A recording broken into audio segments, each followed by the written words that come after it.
Hi friends, బొరుగులతోనైతే చూడ వేసుకోవడానికి కావాల్సిన పదార్థాలు ఫ్రెండ్స్. బొరుగులు అయితే తీసుకొని సిమ్ములో పెట్టుకోవాలి ఫ్రెండ్స్. గ్యాస్ అయితే పెట్టుకొని ఇవి వేయించుకోవాలి. వేయించుకోవడం వల్ల ఏమైందంటే క్రిస్పీగా అవుతాయి ఫ్రెండ్స్. ఇలా వేయించుకొని ఒక బౌల్లో పోసుకోవాలి. అన్నీ ఇలానే వేయించుకొని పక్కకు పెట్టుకోవాలి ఫ్రెండ్స్. వేయించుకోవడం వల్ల ఏమవుతుందంటే క్రిస్పీగా ఉంటాయి, చాలా బాగుంటాయి ఫ్రెండ్స్. పిల్లలకు కూడా సాయంత్రం పూట స్నాక్ లాగా పెట్టచ్చు. ఒకటేసారి వేసి స్టోరేజ్ పెట్టుకుంటే వారం రోజులు దాకా ఉంటుంది ఫ్రెండ్స్. రోజు చేయకుండా సింపుల్ రెసిపీ ఫ్రెండ్స్. ఇప్పుడైతే బాండీలో ఆయిల్ పోసుకోవాలి. బాండీలో ఆయిల్ పోసుకొని ఇప్పుడైతే పుట్నాల పప్పు వేయించుకోవాలి ఫ్రెండ్స్.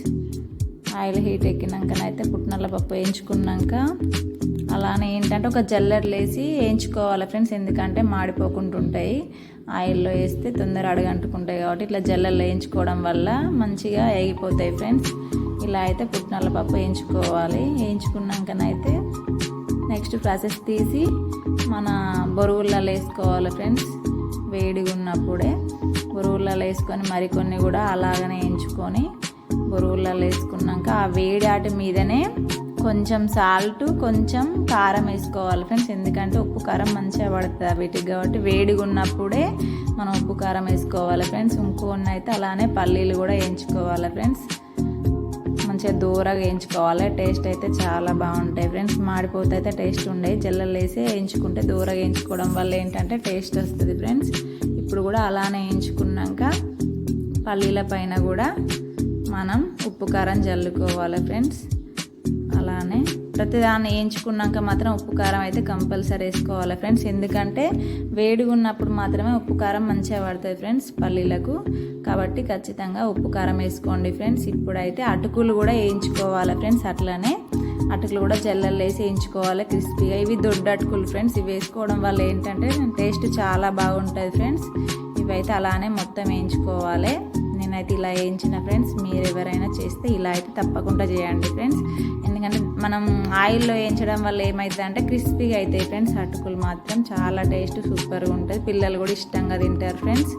ఇలా అయితే అన్ని అటుకులు ఆయిల్లో వేయింపుకొని అటుకుల పైన కూడా కొంచెం కరివేపాకు కూడా వేయించుకోవాలి ఫ్రెండ్స్. అదే ఆయిల్లో కొంచెం కరివేపాకు వేసి మంచిగా క్రిస్పీ అయ్యేరాక వేయించుకోవాలి ఫ్రెండ్స్. డీప్ ఫ్రై అయ్యేరాక మంచి గోల్డ్ కలర్ వచ్చేరాక వేయించుకున్నాక ఇంకనైతే ఫ్రెండ్స్ ఇప్పుడు కరివేపాకు మొత్తం తీసుకొని అయితే వీటి మీద చల్లుకోవాలి ఫ్రెండ్స్. వీటి మీద చల్లుకున్నాక అదే ఆయిల్లో కొంచెం జీలకర్ర మరి కొంచెం కరివేపాకు వేసుకోవాలి ఫ్రెండ్స్. ఎందుకంటే ఇది పోపు పెట్టుకోవడానికి ఫ్లేవర్ అయితే చాలా బాగుంటుంది ఫ్రెండ్స్. జీలకర్ర వేసుకోవడం వల్ల టేస్ట్ అయితే మారుతుంది, సూపర్గా ఉంటాయి ఫ్రెండ్స్.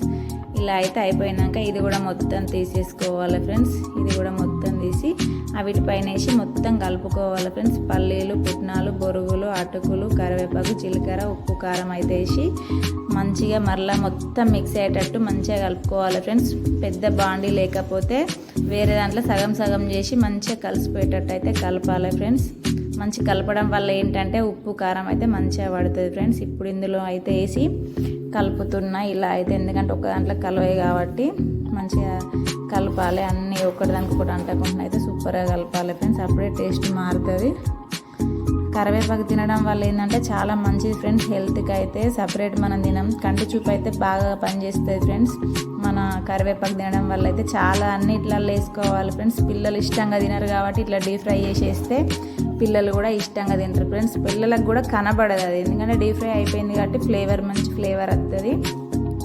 మనం ఏంటంటే కొన్ని ప్రోటీన్స్ ఉన్నాయి తిన్నాం కదా ఫ్రెండ్స్. అవి ఇట్లా వేసుకొని ఇట్లా తిన్నాం అనుకో మనకు తెలియకుండానే మన బాడీకి వెళ్ళిపోతాయి, కొంచెం ప్రోటీన్స్ అందుతాయి ఫ్రెండ్స్. అందుకే నేనైతే చాలా వేస్తా ప్రతి దాంట్లో కరివేపాకు. ఇప్పుడైతే ఉప్పు కారం చల్లుకున్నా ఫ్రెండ్స్. ఇప్పుడైతే ఉప్పు కారం చల్లుకొని మంచిగా కలిసిపోయేటట్టు అయితే కలపాలి. మన కలిపేదాన్ని బట్టే ఉంటుంది ఫ్రెండ్స్. ఫ్లేవర్ అయితే మారుతుంది. ఉప్పు కారం అయితే అన్నిటికీ పట్టుకుంటే మనకు టేస్ట్ వస్తుంది ఫ్రెండ్స్. ఇప్పుడైతే మరొక బాండి పెట్టి నేనైతే మక్కటుకులు వేస్తాను ఫ్రెండ్స్. ఎందుకంటే ఇంతకుముందు వేసినాం అనుకో అందులో కలిపితే అంతా మిక్స్ అయిపోతాయి కాబట్టి అంతా కలిపినాక ఒకసారి లాస్ట్ ఫైనల్గా మనం వేయించుకొని వీటి మీద కూడా ఉప్పు కారం చల్లుకోవాలి ఫ్రెండ్స్. వీటి మీద కూడా ఉప్పు కారం చల్లుకొని సపరేట్గా వేయించి చేయడం వల్ల ఏంటంటే మంచి టేస్ట్ వస్తుంది ఫ్రెండ్స్. అందులోనే వేసినాం అనుకో అంతా ఇరిగిపోతాయి కాబట్టి సపరేట్ వేయించి మరొకసారి ఒకసారి కలుపుకుంటే సరిపోతుంది ఫ్రెండ్స్. ఇప్పుడైతే నేనైతే ఇవి చేసిన కంప్లీట్గా. అవి అయితే ఒకసారి కలపాలి. ఇప్పుడు వీటి మీద కూడా ఉప్పు కారం చల్లాలి ఫ్రెండ్స్. చూడండి వీటి మీద కారం చల్లడం వల్ల ఏంటంటే మంచిగా క్రిస్పీగా స్పైసీగా చాలా బాగుంటాయి ఫ్రెండ్స్. నేనైతే ఉప్పు వేస్తున్నా. ఇప్పుడైతే కొంచెం కారం కూడా వేయాలి ఫ్రెండ్స్. చూడండి, ఇప్పుడైతే కారం కూడా వేస్తున్నా. ఏంటంటే ఈ సపరేట్ వేయించుకోవడం వల్ల ఏంటంటే మంచి క్రిస్పీగా ఉంటాయి ఫ్రెండ్స్. అందులోనే వేసి వేయింపినామనుకో కొంచెం టేస్ట్ మారుతాయి. అందుకే నేను సపరేట్గా వేయించిన ఫ్రెండ్స్. చూడండి, ఇవైతే అన్నీ ఇప్పుడు ఏం చేయాలంటే అవి ఇవి అన్నీ అయితే